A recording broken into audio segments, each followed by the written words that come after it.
ఓం శ్రీమాత్రే నమః. 125వ శ్లోకం.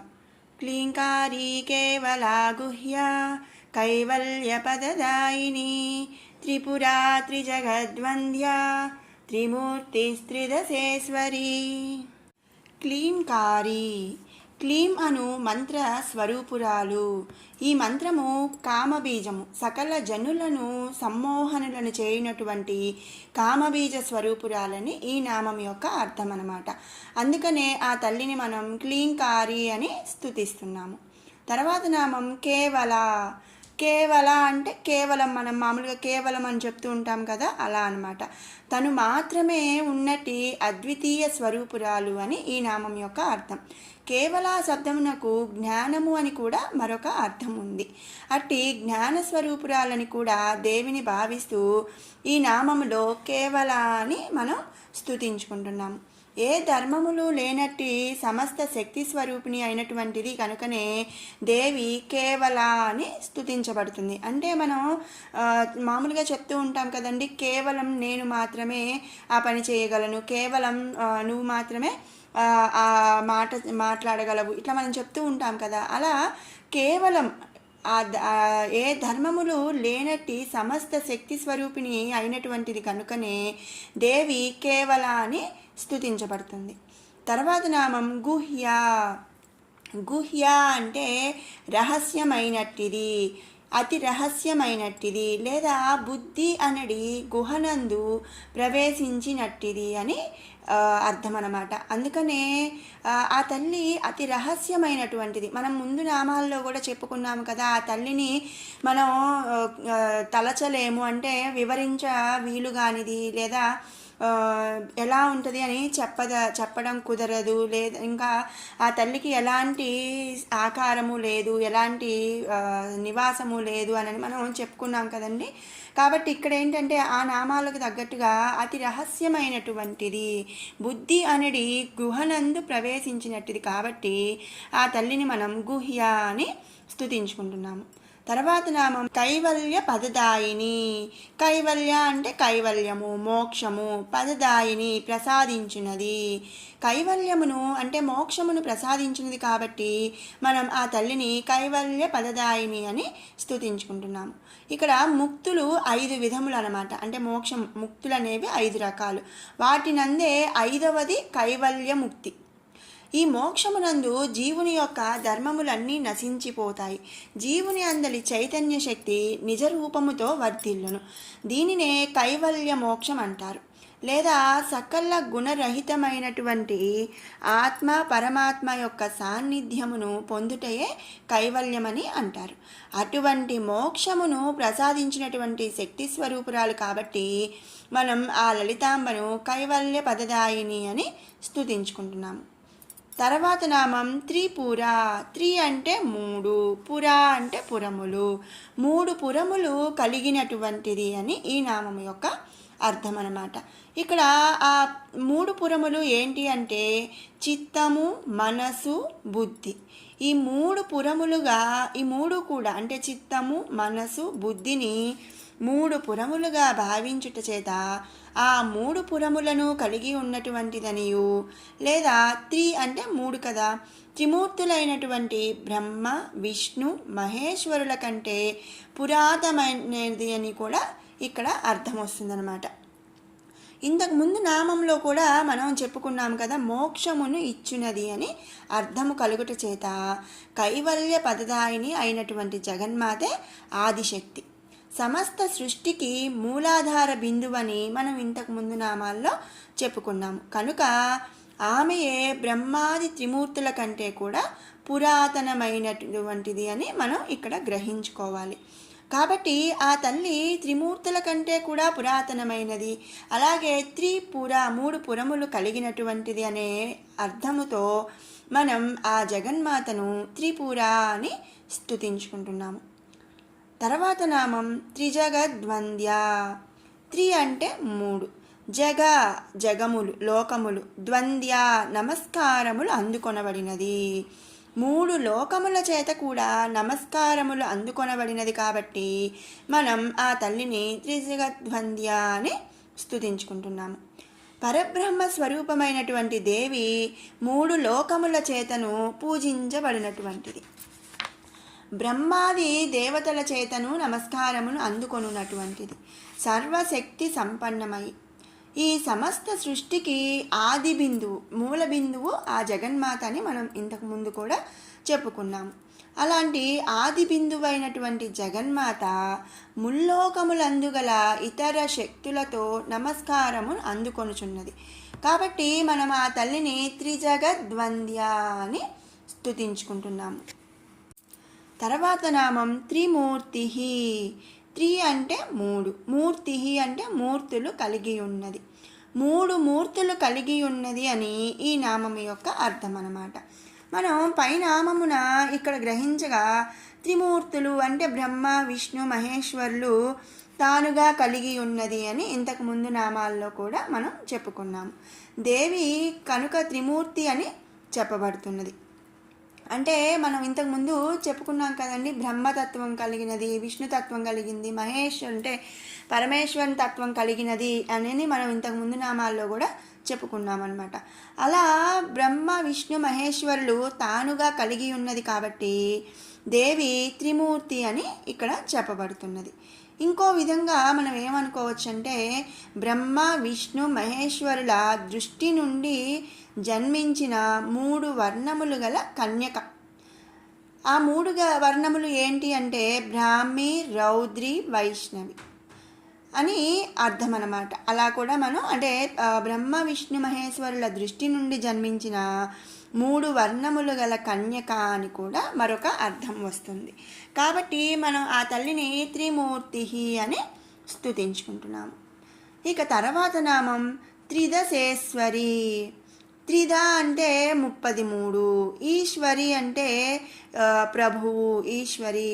33 గుణములకు కూడా స్వామిని అంటే ప్రభువు అని ఇక్కడ అర్థం. అలాగే మనం ఏంటంటే ఇంతకుముందు చెప్పుకున్నాం కదా సకల గుణములు కలిగిన తల్లి అని. కాబట్టి 33 గుణములకు కూడా ఆ తల్లి స్వామిని. కాబట్టి మనం ఈ నామములో త్రిదశేశ్వరి అని స్తుతించుకుంటున్నాము. 126వ శ్లోకం.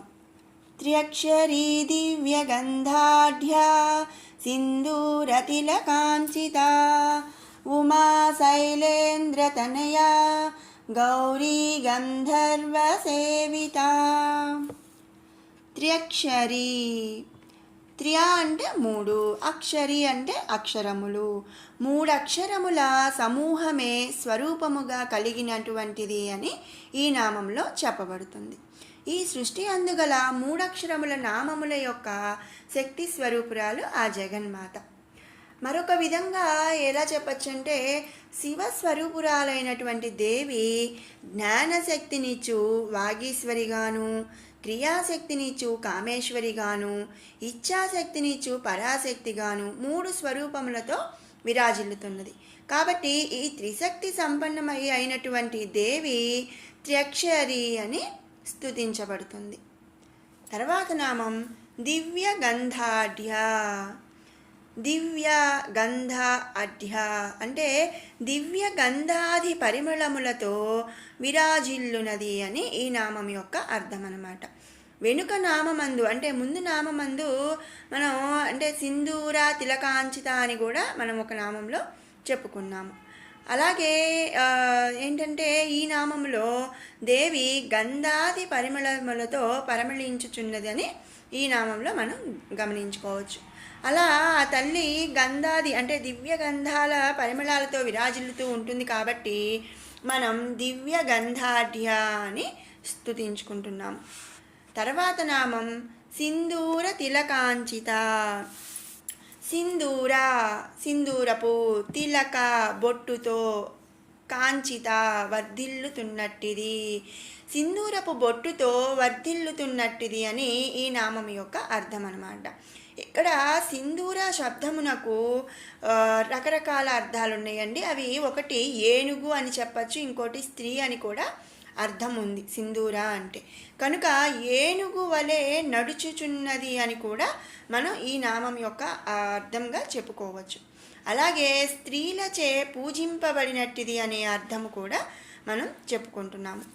గౌరీదేవి స్వరూపమునందు దేవి స్త్రీలచే పూజింపబడినది, లేదా గౌరీదేవి స్వరూపమునందు దేవిని స్త్రీలు మాత్రమే పూజిస్తారు కనుక ఇక్కడ అర్థమును కూడా మనం చెప్పుకోవచ్చు అన్నమాట. అంతే కదండి. మన ఆడవాళ్ళు అంటే ఆడవాళ్ళు ఏ పని అంటే ఏ పూజ చేసినా కూడా అంటే ఒక నవరాత్రులు కానివ్వండి, ఏ నోము నోచిన ఏ విషయంలో అయినా కూడా ముందు మనం పసుపు గౌరమ్మని పూజించటం ఆనవాయితీగా వస్తూ ఉంటుంది. ఈవెన్ మనం వివాహాది కార్యక్రమాల్లో కూడా ముందుగా ఆడపిల్ల అంటే పెళ్లి కూతురుతో గౌరీ పూజ అనేది చేపిస్తారు. అంతేకాని మనం ఎక్కడా కూడా పురుషులు గౌరీదేవిని పూజించారన్నది మనం ఎక్కడ వినలేదు. లక్ష్మీదేవిని పూజిస్తారు, అలాగే సరస్వతీదేవిని, ఎవరినైనా కూడా పురుషులు కూడా పూజ చేస్తారు, కానీ ఒక గౌరీదేవికి మాత్రం స్త్రీలు మాత్రమే పూజిస్తారు. కాబట్టి ఈ నామానికి మనం ఈ అర్థం కూడా చెప్పుకోవచ్చు అనమాట. స్త్రీలు మాత్రమే పూజిస్తారు అని ఇక్కడ అర్థం అనేది చెప్పుకోవచ్చు. కాబట్టి ఆ తల్లిని మనం సింధూర తిలకాంచిత అని స్తుతించుకుంటున్నాము. తర్వాత నామం ఉమా. ఉమా అంటే శంకరుని యొక్క పత్ని.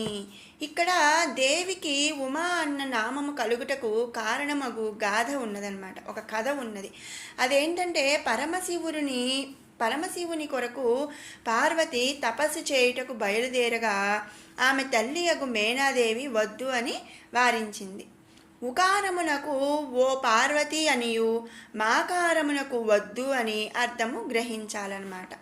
ఓ పార్వతి, శివుని గూర్చి తపస్సు చేయట వద్దు అని ఈ నామంలో అర్థం.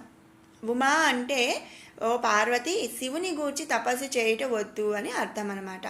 ఆనాటి నుండి పార్వతీదేవికి ఉమా అన్న నామము గ్రహించబడినది. కాబట్టి ఆ తల్లి అంటే మనం శివతత్వము కలిగినది, శంకరుని భార్య అని కూడా మనం ఇంత ముందు నామాల్లో చెప్పుకున్నాము. కాబట్టి ఉమా అనే నామముతో ఆ తల్లిని మనం స్తుతించుకుంటున్నాము. తర్వాత నామం శైలేంద్ర తనయ. శైలేంద్రుని తనయ పుత్రిక, శైలేంద్రుని యొక్క పుత్రిక అని ఈ నామం యొక్క అర్థం. శైలేంద్రుడు అంటే పర్వతరాజు, హిమవంతుడు. పర్వతరాజు హిమవంతుడి పుత్రిక కాబట్టి మనం ఆ తల్లిని శైలేంద్ర తనయ అని స్తుతించుకుంటున్నాము. తర్వాత నామం గౌరీ. గౌరీ అంటే తెల్లని వర్ణము కలిగి ఉన్నట్టిది. ఇక్కడ ముందు నామంలో మనం హిమవంతుని పుత్రికని చెప్పబడటం వల్ల సతీదేవి దక్షయజ్ఞమందు తన శరీరమును యోగాగ్ని చేత ఆహుతి చేసుకొని తిరిగి హిమవంతునికి పుత్రికగా జన్మించింది. ఆమె పుట్టినప్పుడు చంద్రుని వర్ణమును పోలి ఉండుట చేత ఆమెను గౌరీ అనే నామధేయురాలైంది. కాబట్టి మనం ఆ తల్లిని గౌరీ అని స్తుతించుకుంటున్నాము. తర్వాత నామం గంధర్వ సేవిత. గంధర్వ అంటే గంధర్వులు, సేవిత అంటే సేవింపబడినది, గంధర్వుల చేత సేవింపబడినది. కాబట్టి ఆ తల్లిని మనం గంధర్వ సేవిత అని స్తుతించుకుంటున్నాం. ఇక్కడ మరో విధంగా చెప్పుకోవాలి అంటే గంధర్వ గానము చేత సేవించబడినది అని కూడా మనం చెప్పుకోవచ్చు అన్నమాట. అందుకని ఆ తల్లిని మనం గంధర్వ సేవిత అని స్తుతించుకుంటున్నాము. విన్నారు కదండి 125, 126 శ్లోకాల అర్థాలను. ఇప్పుడు 123 నుంచి 126 వరకు కూడా 2 సార్లు పారాయణ చేసుకుందాము. ఓం ధ్యానం అరుణాం కరుణాతరంగితాక్షీం ధృతపాశాంకుశపుష్పబాణచాపాం అణిమాధిభిరావృతాం మయూకైః అహమిత్యేవ విభావయే భవానీం. ధ్యాయేత్ పద్మాసనస్థాం వికసితవదనాం పద్మపత్రాయతాక్షీం హేమాభాం పీతవస్త్రాం కరకలితలసద్ధేమ పద్మాం వరాంగీం सर्वालङ्कारयुक्तां सकलमभयदां भक्तनम्रां भवानीं श्रीविद्यां शान्तमूर्तिं सकलसुरनुतां सर्वसम्पत्प्रदात्रीं सकुङ्कुमविलेपनामलिकचुम्बिकस्तूरिकां समन्दहसितेक्षणां ससरचापपाशाङ्कुशाम् अशेषजनमोहिनी मरुणमाल्यभूषोज्ज्वलां जपाकुसुमबासुरां जपविधौ स्मरेदम्बिकाम् कलात्मिका कलानाथा काव्यालापविनोदिनी सचामररमावाणी सव्यदक्षिणसेविता आदिशक्तिरमेयात्मा परमा पावनाकृतिः अनेककोटिब्रह्माण्डा जननी दिव्यविग्रहा क्लीङ्कारी केवला गुह्या कैवल्यपददायिनी त्रिपुरा त्रिजगद्वन्द्या त्रिमूर्तिस्त्रिदशेश्वरी त्र्यक्षरी दिव्यगन्धाढ्या सिन्दूरतिलकाञ्चिता उमा शैलेन्द्रतनया गौरी गन्धर्वसेविता మరొక మారు పారాయణ చేసుకుందాము. కళాత్మికా కళానాథ కావ్యాలాప విమోదిని సచామరరమావాణి సవ్యదక్షిణ సేవితా ఆదిశక్తిరమేయాత్మా పరమా పావనాకృతిః అనేకకోటిబ్రహ్మాండ జననీ దివ్యవిగ్రహా क्लींकारी केवला गुह्या कैवल्यपददायिनी त्रिपुरा त्रिजगद्वन्द्या त्रिमूर्तिस्त्रिदशेश्वरी त्र्यक्षरी दिव्यगन्धाढ्या सिन्दूरतिलकाञ्चिता उमा शैलेन्द्रतनया गौरी गन्धर्वसेविता. ओम श्रीमात्रे नमः.